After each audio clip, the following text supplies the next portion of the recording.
Hi there, this is Lee, and with this video, I'm trying to address some election integrity issues.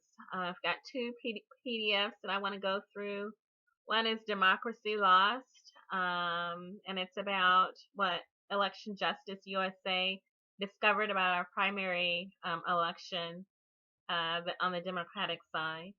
And then also a new PDF that I've been made aware of, and it's about an outside group, a European-based group that has also observed our primaries, and their recommendations have ended in sending additional observers. We had 44 foreign observers in previous elections in 2012, and this year according to Richard Winger of Ballot Access News, there will be 500 observers sent to look at our election process and observe the integrity of it.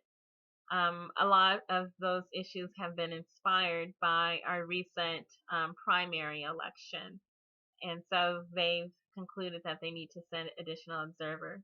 But before I get to those PDFs, I wanted to address a few basic issues that I've been seeing online, and this is regarding voting issues. All 50 states and territories in which there are votes for this November in the general election are slightly different. There has to be adherence to state and territory regulations set by the states. And so it's good to look at that particular state's either Board of Election or Secretary of State's website to see what the specific rules are. And these concern deadlines for registration, identification needs and requirements, things like this. These have to be sorted out at the state level. There are some basic issues that are universal in North America. For instance, the general election is open. You do not have to be registered in a particular party in order to vote for a particular party's nominee. For instance, if you are an independent, you do not have to re-register as a Green or as a Libertarian or as a Republican or a Democratic in order to vote for the nominee of that party. You, as an independent, can vote for any candidate of any party that you want to in the general election without registering in that party. If you are a Democratic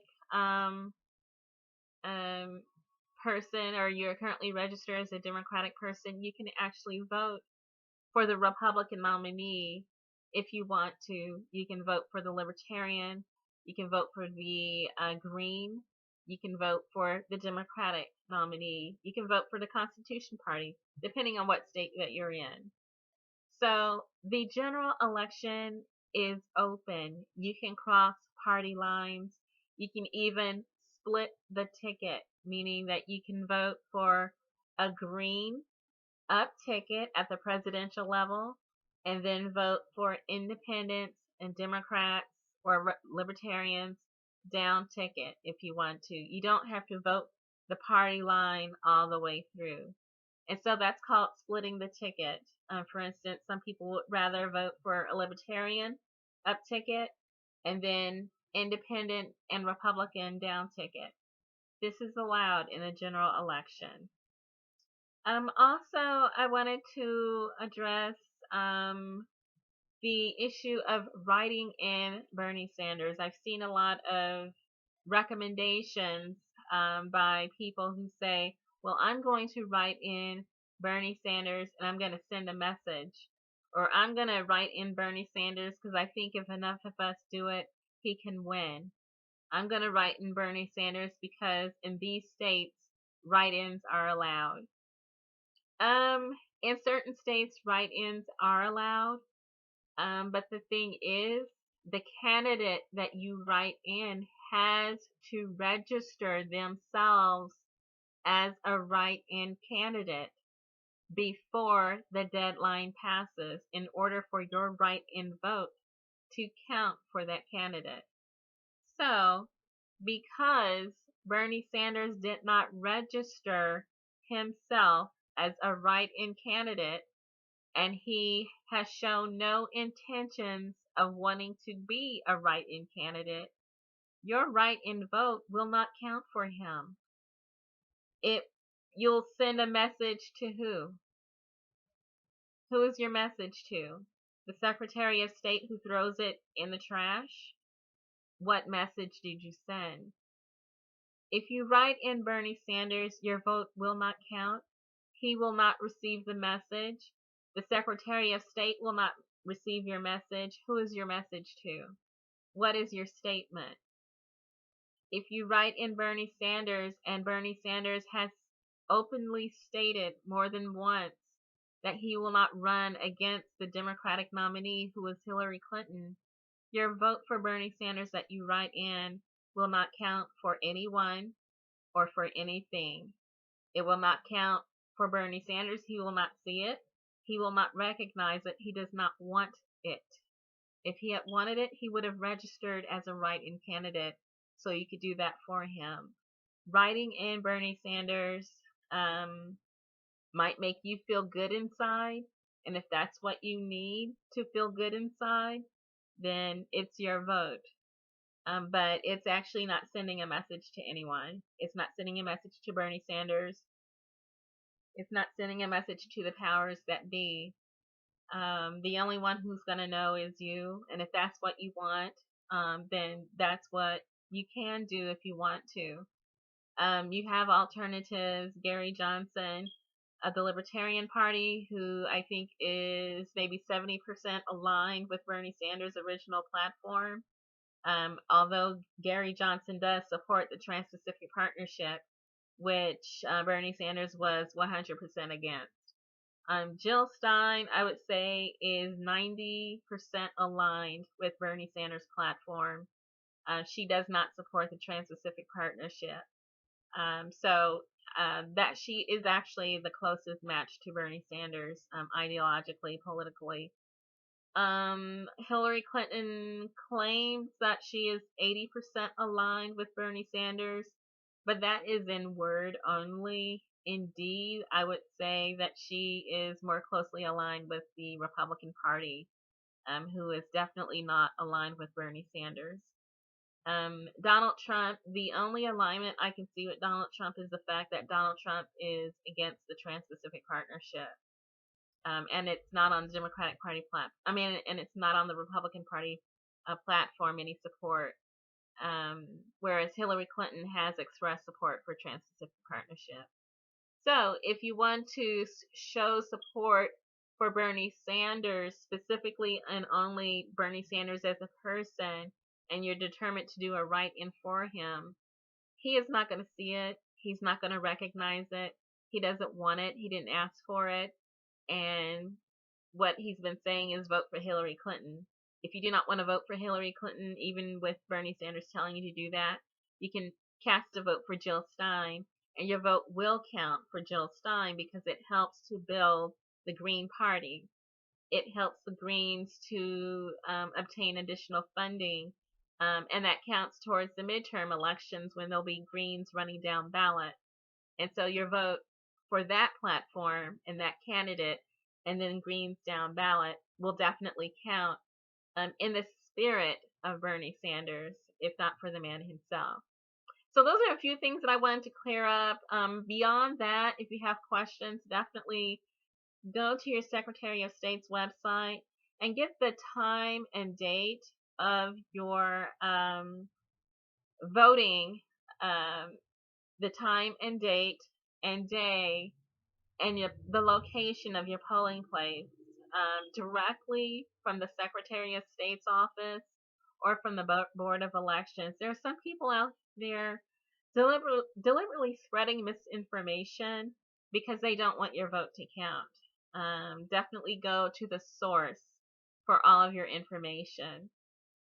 Okay, now I'm going to talk about two PDFs, Democracy Lost, and then the PDF about election observers. And when I say go to the source, you can go directly to these sources. I'm going to post links to the PDFs where you can read through yourself and see what's happening. Democracy Lost, I'd actually spoken about it before. In an earlier video, I called it Election Justice USA, and I'll try to remember to post a link to that in the description as well. So you can look at that run through if you want to. But Democracy Lost was created by Election Justice USA. It's a report on the fatally flawed 2016 Democratic primaries. And it's definitely worth a read because it's a play-by-play of everything that went wrong from beginning to end of the Democratic primaries and how so many things hurt so many people, namely the voters themselves. We who supported Bernie Sanders, excuse me, those of us who supported Bernie Sanders perhaps view Bernie Sanders as the victim, but the crime was actually committed against the voters who wanted to support Bernie Sanders. They had their civil rights violated. So basically, there's introductory material about the organization that put this together. In the summary, there's direct evidence that they summarize for election fraud, voter suppression, and other irregularities that actually rise to the level of criminal activity. And these are voter suppression, registration tampering, illegal voter purging, evidence of fraudulent or erroneous voting machine tallies, and other miscellaneous devices. I call them trickeration, that were used to depress the vote for Bernie Sanders. And so then they also do an estimate of the pledged delegates that Bernie Sanders lost as a result of all this trickeration. I believe the number is 184. And so if you want to go to this PDF, you'll see a play-by-play that happened in several states. I think they found irregularities in at least 11 states, enough to affect the primary outcome and the delegates. Then this PDF goes through the legal actions taken by Election Justice USA and other parties. So it wasn't a case of people said, oh, the votes went wacky. What, that's too bad. There's nothing we can do. People did fight back. There's been lawsuits and legal actions, and they describe the lawsuits filed or yet to be filed in the state of Arizona, New York, Illinois, Ohio, and California. And so they also discuss the impact of Shelby County versus Holder on voting in the 2016 primaries, and how the Voting Rights Act, the pre-clearance section of the Voting Rights Act, how when that saw the sunset, a lot of bad activity occurred, and so that there is a need to reinstate that. They also documented the types of voter suppression and election fraud in the 2016 U.S. Presidential primaries. Direct voter suppression, such as a reduction in the polling places that disproportionately affected Sanders supporters. And then, of course, his vote share. They said that there were 6 different ways of targeting no party preference or NPP voters in California. Those voters were targeted. They describe in detail the registration tampering and how that was accomplished, and the fact that there were forgeries on documents and that these forgeries have been identified. There were illegal voter registration purges in several states. We heard about what happened in Brooklyn, where the neighborhood where Bernie Sanders actually grew up, voters were purged during the New York primary. There were also inaccurate voting machine counts, such as, and they described the discrepancy, the large discrepancy between the exit polling and then the computerized vote counts, and how Hillary Clinton's vote share increased with precinct size independent of demographic factors. and then that the machines were proven hackable. And so the exit polls showed that there was a discrepancy between the outcome of the voting and how people said that they voted.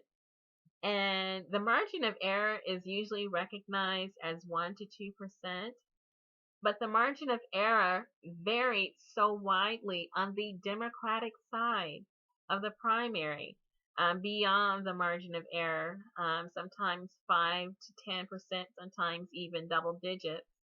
And it's noteworthy that the margin of error was always favorable to Hillary Clinton, meaning that the errors in the margin between how people said that they voted and how the votes actually turned out, it was always in Hillary Clinton's favor. And so the fact that that was always the case and consistently the case is suspicious. And the fact that it did not occur on the Republican side, only the Democratic side, is also suspicious. The fact that the Republican Party's exit polling, when matched to how voters said they intended to vote and the outcome, it was within the margin of error most of the time. The largest variation was probably 3%, but mostly within the margin of error, meaning that it was a lot more accurate on the Republican side than the Democratic side. The Clinton vote share increasing with precinct size independent of demographic factors indicates that there was fractional voting. The fact that consistently Hillary Clinton's vote share increased smoothly like that rather than, like that. That means that there was fractional voting, meaning that the machines themselves can be programmed to give Bernie Sanders maybe 0.5% for each vote and maybe Hillary Clinton 1.5% for each vote, meaning that the more people voted, the more her share increased and the more Bernie Sanders decreased, since his vote total was going down on a fraction. There's a lot of suspicion. The numbers just do not add up and are not consistent with past elections. And then the machines being hackable themselves, where people have been able to break in and make changes and create malfeasance with the counting, with the voting itself, that the machines weren't protected. And so this is also an issue that's been documented. This document also describes the Democratic National Committee and how they obstructed the Sanders campaign and colluded with corporate media outlets to marginalize and smear Senator Sanders. One, the use of superdelegate pre-polling to shape media narrative about the primary, meaning that the Associated Press did a poll of the superdelegates to see how they intended to vote, and then used that to call the election rather than waiting until the primary was over. They called the primary before the voting was even finished. And so they describe how that was done. And then they also include in this document evidence from the WikiLeaks DNC email archive showing how the leaders at the Democratic National Committee intended and described their methods for smearing Bernie Sanders when the race was supposed to be neutral. And this is not included in this document, but as a result of that, as a result of this information that's been leaked by WikiLeaks, there has been a lawsuit against the DNC from Bernie Sanders donors. And so that's going through the process too. People are fighting back, trying to get answers to questions that have been raised. And so when you see a lot of, I call them trolls, saying, well, where's your proof? There's no proof. There's no evidence. Actually, there is. And it's going through the court system now. So when they say that there's no proof, that's wishful thinking on their part. They wish there were no proof, but there actually is. And there's been sufficient proof to inspire an increase of election observers, foreign observers to our elections to ensure integrity in the system. That's the proof. Okay, and so this document also provides evidence for fraud or suppression in each primary phase, state by state. So it is broken down. They talk about the early states. They go through Super Tuesday, which was March 1st, and then March 2nd through the 15th primaries, and then specifically Arizona and New York, and then April 26th primaries, the May contest, and the June contest. There were a lot of discrepancies in the state of California, but not only just there. And so then they conclude with states requiring further analysis. And then at the end of this document, they make serious recommendations. And I'm going to try to scroll down there real quickly to find those recommendations. Let's see. If I remember correctly, it's on page 95 because I really paid attention to that. So they say that basically there was targeted voter suppression. There was registration tampering. There were illegal voter purges, exit polling discrepancies, evidence for voting machine tampering, and questionable security or lack thereof of various voting machine types. And so this was mostly on the Democratic side during the primaries this year. And so based on all of this information, Election Justice USA made 3 key recommendations. They said that there needs to be exclusive use of hand-counted paper ballots at all future elections. They also say that there needs to be automatic voter registration with same-day party affiliation switching as a mandatory condition for all elections that are publicly funded. So people can change their party affiliation and have same-day registration. So if there's something that went wrong, they can fix it rather than getting a provisional ballot and then having that ballot not count. The final recommendation that they make is restoration of voting rights legislation, which would ensure adequate access to polling sites, because the pre-clearance section of the Voting Rights Act was ended in 2013.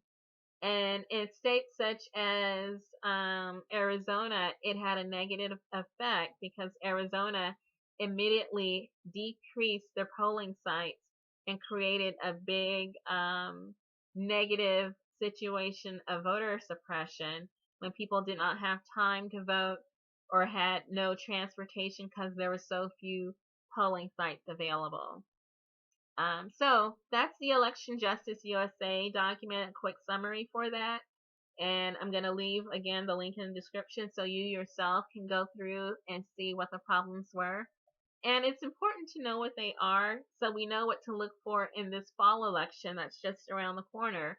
It's about a month and a half away.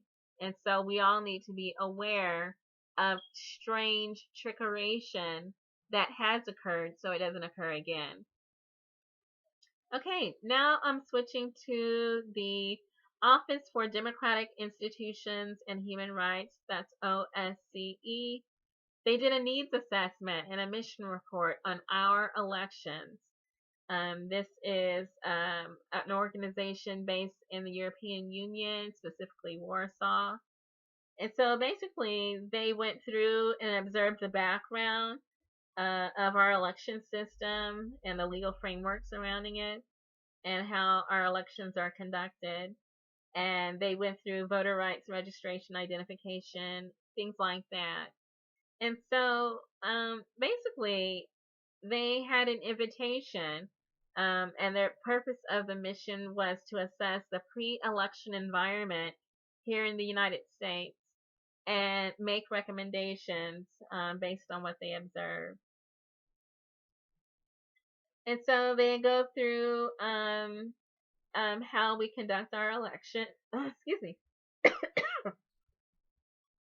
How we conduct our elections, the voting methods, the fact that every state is different. Some states still use paper ballots. Some use exclusively mail-in votes like Colorado, Washington, and Oregon. And some use machines, most of which have an electronic paper trail. But 13 states use electronic voting machines with no paper trail. There's no way to prove how the votes were cast. There's no accountability. There's no way to audit. And so this is a problem. And what they found is that they are aware of our upcoming elections. They're saying that overall that women are underrepresented at the national level holding office in all arenas. Also that there is issues with inflammatory language being used towards women and towards minorities in our media and from certain campaigns. They're also saying that there's an issue with voter rights, the fact that so many of our voters have been disenfranchised, that an estimated 5.8 million citizens of the United States are disenfranchised due to a criminal conviction, and that includes 2.6 million who have already served their sentences. And they recognize that minorities are the ones who are disproportionately affected. Specifically, 2.2 million African Americans in the United States are disenfranchised. And prisoner and ex-prisoner voting rights are determined by state law and vary. In some states, the people who have gone through the prison industrial complex, they are permanently disenfranchised. These are 4 states. They will never be able to vote. In 34 states, persons on parole are prohibited from voting. And then in other states, there is a burdensome procedure for reinstating voting rights. Except for Maine and Vermont, those who are convicted in those states are not disenfranchised at any state. At any stage, they can still vote. And so they also talked about voter registration and the fact that identification laws have become controversial in some states. They know all of this. They've been watching very closely. Also, the concept of not being able to register the same day of voting. They go through that as well.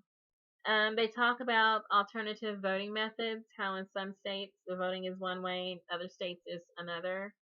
And they also talk about the voting technology and the fact that it's not foolproof, it's not hack-proof, and that paper balloting is actually superior and more secure. They talked about our campaigning system, the fact that it's very much unregulated. There's been an increase in social media. Also the fact that there's some concerns about media access.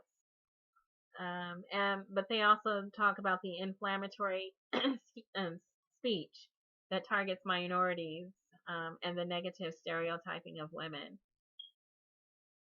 Campaign finance also gets a run through the use of media and the fact that it's become largely unregulated. Since 2014, the FCC has interpreted that the Equal Opportunity Rule only applies to candidates, not their supporters, and the fact that there is an increasing number of exceptions to the rule of equal access as a means that they use to protect their editorial freedom. So there's exceptions to the equal access rule, and that includes appearance on newscasts, scheduled interviews, and debates. So basically, most aspects of political campaigning have become unregulated, and there's no equal access rule or any requirements. And so they talk about election observation and things like that. And they have concluded that they want to insert 100 long-term observers from OSCE to follow the election process countrywide. And then they want to send 400 short-term observers to follow our election day proceedings. So they want a long-term observation of what's happening around our elections. And then on election day, they want 400 observers to join in and observe what's happening on the ground. And then they'll draw a conclusion from that. So what this says is not only have people within the United States organizations noted some very serious issues with our election system, as has been exhibited by an unprecedented amount of chicanery, shenanigans, and trickeration during the Democratic primary, specifically within the Democratic primary. It has been to such a degree that foreign organizations have agreed to send observers to ensure that there's some sort of accountability or oversight in our election process. This is what's been going on. This is what we've come to, that we've lost our moral standing in the world, and that people have come to observe our elections based on what has occurred during the Democratic primary. And I say not a moment too soon.